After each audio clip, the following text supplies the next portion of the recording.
Thank you, Mr McCabe. It's a pleasure to serve under your chairmanship and to follow the Honourable Lady for Brighton Pavilion, who's an important member of the Environmental Audit Committee. I agree with her and with the opener who began this debate that it is hard to overstate the significance which hosting the COP26 conference gives the Prime Minister to show leadership in climate action on the world stage. He needs to seize this opportunity in front of every nation on earth to set out clear signals of UK government action to meet the ambitious targets set to achieve net zero Britain. I know the pandemic has been the government's obvious priority for the past 16 months, but now the Prime Minister and the whole of government need to give the same urgency to tackling climate change, which we see through the extreme weather events happening this week around the world is getting ever more pressing. So we need delivery of more plans and more action to implement them to show world leaders that it can be done. We can decarbonise our economies and still improve our prosperity with more and better jobs. But we're running out of time as a country to get these plans in place.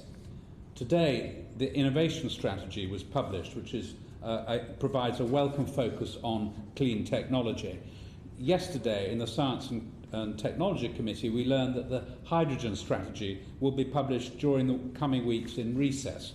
This is welcome, but there are many, many more strategies needing to be published ahead of COP26 to show our intent. The heat and building strategy, foremost among them, alongside the Treasury's net zero review. I'd like to focus my remaining remarks, Mr McCabe, on how Parliament can help deliver a successful COP. The Environmental Audit Committee has been at the forefront in coordinating parliamentary scrutiny ahead of this great conference. We brought together chairs of 10 relevant select committees to establish a committee on COP26 to provide routine scrutiny each month, covering climate finance, climate diplomacy, cross-government support for COP26 objectives and net zero delivery. And we intend to follow this up after COP26 as part of our overall monitoring of delivery on the net zero agenda across government departments. And we will be chairing the first post-COP20 session in December to review the outcome of the conference and examine its implications for UK climate policy. How will the UK deliver on any multilateral commitments made? And for us to achieve our commitments, it's going to require a huge cross-government effort, which cuts across departmental boundaries, an area of interest for our committee, where we regularly scrutinise across departments and where the government needs to develop delivery mechanisms across departments too.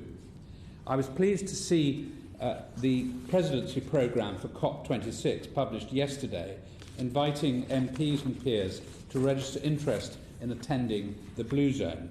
It's encouraging to see young people and community engagement being offered a focus, and there are many groups around the country keen to know how they may participate.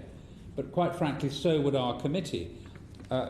We put forward proposals along with other select committees for 14 select committee chairs put forward proposals for an engagement programme around COP26 in Glasgow or London, and as yet we've not heard any formal response as to whether those are going to go ahead. And the purpose is to engage with parliamentarians across the globe at this conference. There will be many people attending virtually and physically. We need to harness their enthusiasm. And I hope in her winding up, the Minister may be able to shed some light on whether there will be a formal response to this committee request soon. And could she also tell us how the machinery of government changes brought in to support the President-designate in bringing COP26 issues to the top of every departmental agenda across government have worked in practice, and will these endure to help the government deliver the commitments that it makes in Glasgow?